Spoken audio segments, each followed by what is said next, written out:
नमस्कार सर्वांना. आज आपण महा-टी-ई-टी विज्ञान विषयी थोडीशी माहिती घेऊन विज्ञानमधले थोडेसे कन्फर्म मार्क असणारे प्रश्न बघणार आहोत. तर विज्ञानमध्ये 3 भाग पडतात: भौतिकशास्त्र, रसायनशास्त्र आणि जीवशास्त्र. जीवशास्त्रामध्ये परत प्राणीशास्त्र, वनस्पतीशास्त्र आणि आरोग्यशास्त्र याविषयीचा अभ्यास आपणास करावा लागतो. तर आपण याच्या आधी या परीक्षेमध्ये या प्रत्येक घटकावर आलेल्या प्रश्नांचं मार्किंग बघून नंतर सुरू करणार आहोत. तर 2016मध्ये भौतिकशास्त्रावरती 11 प्रश्न, रसायनशास्त्रावरती 9 प्रश्न आणि जीवशास्त्रावरती 10 प्रश्न आणि या अशा प्रकारे 2016मध्ये विज्ञान विषयामध्ये 30 प्रश्नांचा जो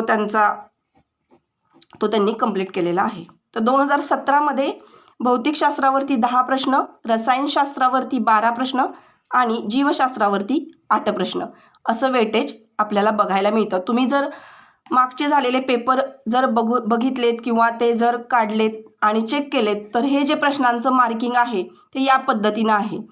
तर याच्यामध्ये त्यांनी जे हे मार्किंग डिवायडेशन आहे यामध्ये त्यांनी भौतिकशास्त्रामध्ये जो न्यूमरिकल जो भाग आहे, जो भौतिकशास्त्रामध्ये आणि रसायनशास्त्रामध्ये या 2 विषयामध्ये आपणाला बघायला मिळतो. त्याच्यामध्ये 2016मध्ये बघा मी तर काढलेलं आहे की भौतिकशास्त्रामध्ये 3 प्रश्न विचारले होते, 2017मध्ये 5 प्रश्न विचारले होते, 2018ला 3 प्रश्न परत एकदा विचारले होते आणि 2020मध्ये गणित न्यूमरिकल प्रश्न हे 8 मार्क्ससाठी 8 प्रश्न विचारले होते. त्याच्यामध्ये 6 प्रश्न जे आहेत ते भौतिकशास्त्राचे होते आणि 2 प्रश्न रसायनशास्त्रावरती विचारलेले होते. तर हे प्रश्न विचारताना जे की प्रश्न कन्फर्मली विचारले जातात, ज्याच्यामध्ये आपणाला कन्फर्म मार्क मिळू शकतात, असे काही प्रश्न जे आहेत ते आपण बघण्याच्या आधी कोणकोणत्या घटकांवर प्रश्न विचारले जातात ते आपण थोडंसं बघणार आहे. तर प्रश्न विचारताना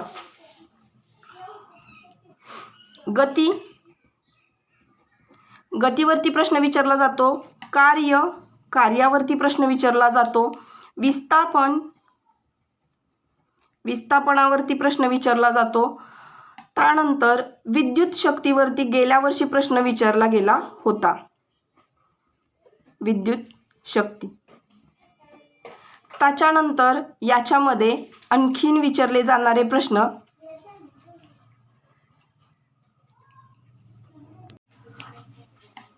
त्याच्यानंतर त्वरण नंतरनं कार्य आपण बघितलं, विस्थापन, विद्युत शक्ती, त्वरण, बल आणि रसायनशास्त्रामध्ये अणूंची संख्या विचारली जाते, अणूंची संख्या. या पद्धतीचे प्रश्न आपल्याला बघावयाचे आहेत. तर 2016मध्ये जो प्रश्न भौतिकशास्त्रामध्ये आपण एक प्रकार बघणार आहोत. याच्यामध्ये 2016मध्ये बघा उंची काढण्यासाठी प्रश्न विचारला होता आणि हा प्रश्न दरवर्षी आजपर्यंत या घटकावरती एक प्रश्न विचारलेला आहे. तुम्ही जर हे सूत्र व्यवस्थित केलं तर तुमचा हा 1 मार्क आजच कन्फर्म झाला. की प्रश्न कसा विचारलाय बघा त्यांनी, एक दगड इमारतीच्या छतावरून खाली सोडल्यास 4 सेकंदात तळाशी पोहोचतो, त्या इमारतीची उंची किती असेल? आधी तुम्हाला प्रश्न समजणं गरजेचं आहे की त्यांनी प्रश्नामध्ये सांगितले की एक दगड इमारतीच्या छतावरून, समजा अशी काहीतरी एखादी इमारत असेल आणि असं त्याच्या छतावरून जर एक दगड खाली सोडला जात असेल तर तो इथं जमिनीवर पोहोचण्यासाठी किती वेळ लागतो? तर 4 सेकंद लागतात. तर त्या इमारतीची उंची किती म्हणजे काढायचे काय? ह्या इमारतीची उंची म्हणजे हाईट तुम्हाला तिथं काढायची आहे. मग इथं हे काढताना आपल्याला कोणत्या सूत्राचा वापर करायचा आहे? तर S बरोबर UT + 1/2 AT वर्ग. आता S बरोबर हे सूत्र कुठून आलं? तर तुम्हाला न्यूटनचे नियम हे जर तुम्ही विज्ञानामध्ये अभ्यासले असतील तर त्याच्यामध्ये गतीची समीकरणे असा एक भाग आहे. गतीची समीकरणांमध्ये तुम्हाला ही 3 समीकरणे, हे गतीचं पहिलं समीकरण आहे की वेग बरोबर V बरोबर U + AT. यस हे दुसरं समीकरण आहे की यस बरोबर ut अधिक 1/2 at वर्ग आणि हे गतिविषयक तिसरं समीकरण आहे v वर्ग बरोबर u वर्ग अधिक as. आता हे जे आपण इथं जे सूत्रामध्ये घातलेत यांचे अर्थ काय होतात तर u म्हणजे आहे सुरुवातीचा वेग, v म्हणजे आहे अंतिम वेग, s म्हणजे आहे विस्थापन की त्याचं विस्थापन किती झालं आणि त्वरण a म्हणजे आहे त्वरण. वेळ बरोबर t सेकंदामध्ये जी वेळ जी दिलेली आहे त्याच्यासाठी टी लेटर वापरले हे सगळ्यांनाच माहीत असते. हे राहिलेले जे भाग आहेत त्यांच्यासाठी कोणते लेटर वापरलेत हेही तुम्हाला माहीत असणं गरजेचं आहे. तर गणितामध्ये आणखीन महत्त्वाचं या गणितामध्ये जाणून घ्यायचं तर की हे जे त्वरण आहे ते गणितामध्ये दिलेलं नाही. हे जे त्वरण आहे ते गणितामध्ये दिलेलं नाही. तर त्याच्यासाठी तुम्ही काय लक्षात ठेवाल की ज्यावेळी त्वरण दिलेलं नसेल तर त्यावेळी तुम्हाला 9.8 हे ग्रॅव्हिटी घ्यावी लागते. ग्रॅव्हिटी त्वरण म्हणजे काय आहे तर गुरुत्वाकर्षण बल जे आहे ते त्वरण म्हणून आपण 9.8 हे आपल्याला तिथं घ्यावं लागतं. ही किंमत कायम लक्षात ठेवावी लागेल आपल्याला की 9.8 ही ग्रॅव्हिटी आहे. गुरुत्वाकर्षण बलासाठी हे 9.8 वापरलं जातं. तर त्वरणाचे एकक हा सुद्धा प्रश्न होतो इथं की मीटर पर सेकंड स्क्वेअर. तर हे तुमच्या आता लक्षात आलं असेल की त्वरण नसेल दिलेलं तर आपल्याला 9.8 घ्यायचं आहे. तर आता आपण हे गणित सोडवताना बघा त्यांनी दिलेल्या किमती आपल्याला समजणं गरजेचं आहे.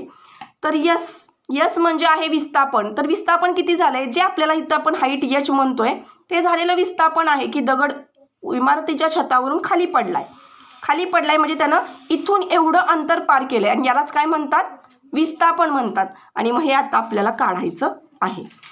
उंची ज्यावेळी विचारली जाईल त्यावेळी तुम्हाला विस्थापन काढायचं हेच इथं समजून घ्यायचं आहे. यू म्हणजे काय आहे आत्ताच आपण बघितलं की यू म्हणजे आपण काय घेणार आहोत सुरुवातीचा वेग. तर सुरुवातीला बघा तुम्ही दगड ज्यावेळी सोडणार आहे त्यावेळी त्याचा वेग काहीच नसतो म्हणून तो वेग तुम्हाला नेहमीच 0 घ्यावा लागतो. की सुरुवातीचा वेग 0 आहे कारण ती अजून वस्तू गतिमान नाहीये, तो दगड गतिमान नाहीये म्हणून तो 0. टी बरोबर त्यांनी दिले आपल्याला की 4 सेकंद की त्या दगडानं छतावरून खाली पोहोचेपर्यंत किती वेळा तो दगड खाली पोहोचलाय तर 4 सेकंदामध्ये तो दगड खाली पोहोचलाय. आता त्वरण आत्ताच आपण पाहिलं की त्वरण जर दिलेलं नसेल तर आपण त्वरण 9.8 असं त्वरण घेणार आहोत. तर आता ह्या झाल्या आपल्या किमती. तर आपल्याला याच किमती आता काय करायच्या आहेत या सूत्रामध्ये घालायच्या आहेत आणि गणित सोडवायचं आहे. बघा हे गणित कसं सोडवलं जातं. तर यस ची किंमत आपल्याला काढायची आहे. यू ची किंमत 0 आहे. टी आहे तसा लिहा आधी 1/2 ए किती घेणार आहे आपण ए आणि टी वर्ग. टी दिलेला आहे 4 पण इथं 0 गुणिले 4 केलं तर ही किंमत 0 होते. 1/2 9.8 आणि टी वर्ग म्हणजे काय करायचं इथं 4चा वर्ग करायचा आहे. तर आता इथं राहिलेल्या ज्या टर्म आहेत ही टर्म 0 झाल्यामुळं कॅन्सल होतीये. तर 1/2 गुणिले 9.8 गुणिले 4 गुणिले 4 इथं 2 भागून घ्या. तर इथं गुणाकार किती राहील 9.8 गुणिले 8. आता हा गुणाकार केल्यानंतर आपल्याला याचं उत्तर किती मिळतं तर यांचा गुणाकार केल्यानंतर आपल्याला उत्तर मिळतं 78.4 मीटर. हे उत्तर मीटरमध्ये आलेलं आहे. पर्यायांमध्ये आपल्याला मीटर दिलंय की सेंटीमीटर दिलंय हे चेक करावे लागेल. हे आलेलं उत्तर आपलं मीटरमध्ये आहे. तर हे जर सेंटीमीटरमध्ये करायचं असेल तर त्याचं उत्तर काय येईल सेंटीमीटरमध्ये त्याचं उत्तर येईल 7840 सेंटीमीटर. आणि हे या गणिताचं उत्तर असेल. तर याच टाईपचं दरवर्षी विचारलेली आपण गणितं बघणार आहोत.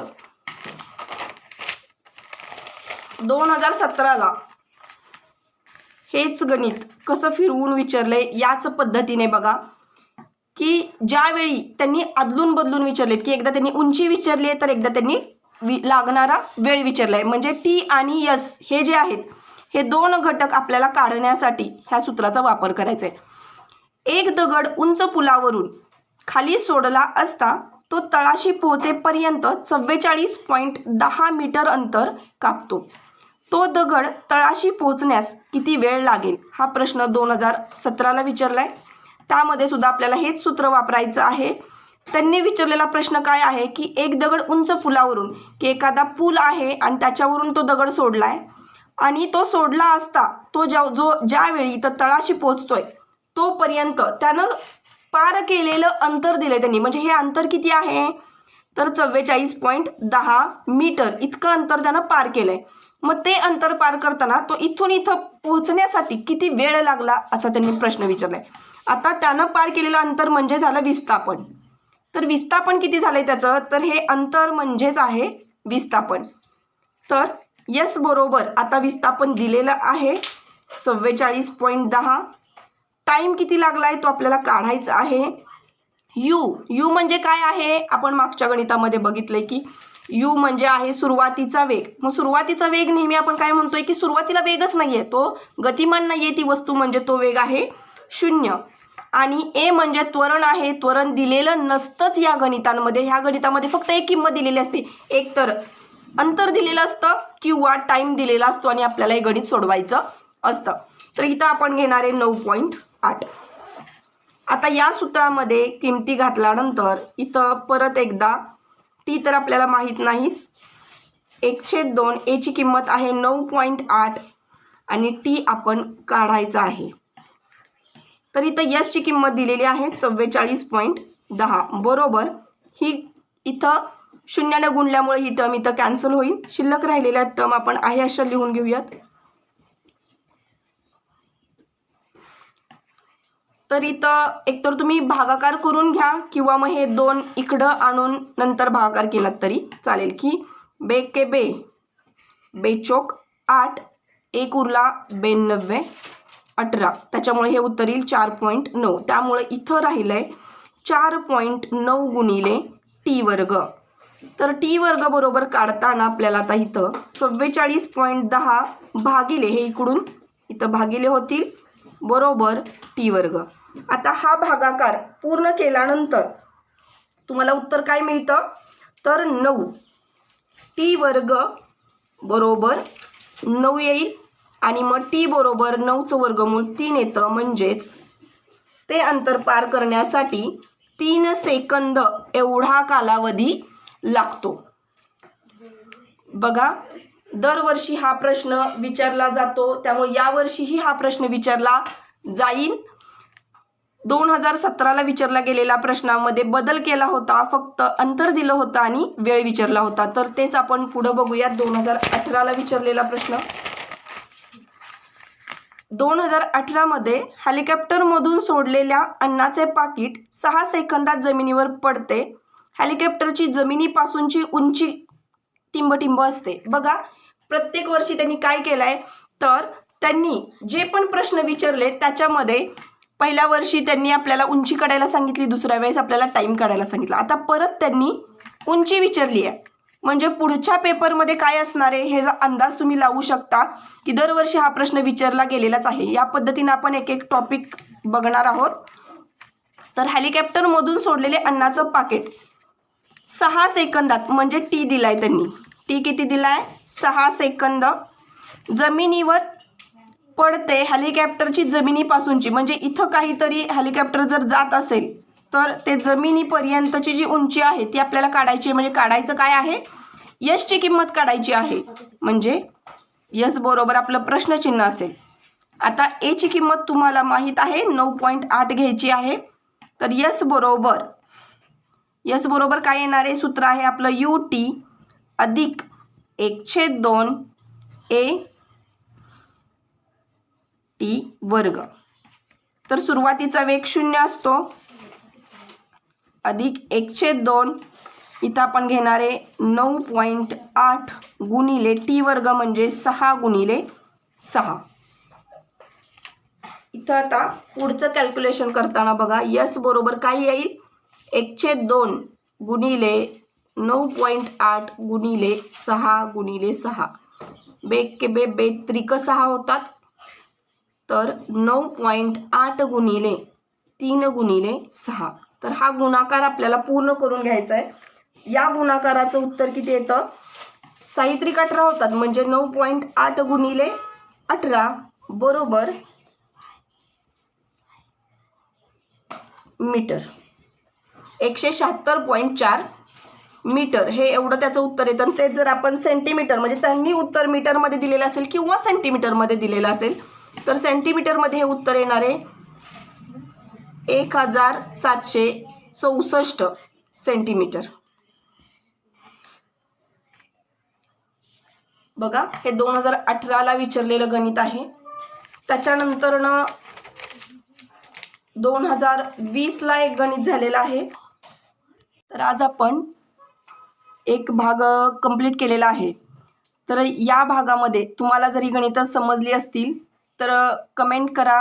पुढचा भाग हवा असेल तरीही कमेंटवरती सांगा। तुम्ही हा व्हिडिओ पाहिल्याबद्दल धन्यवाद।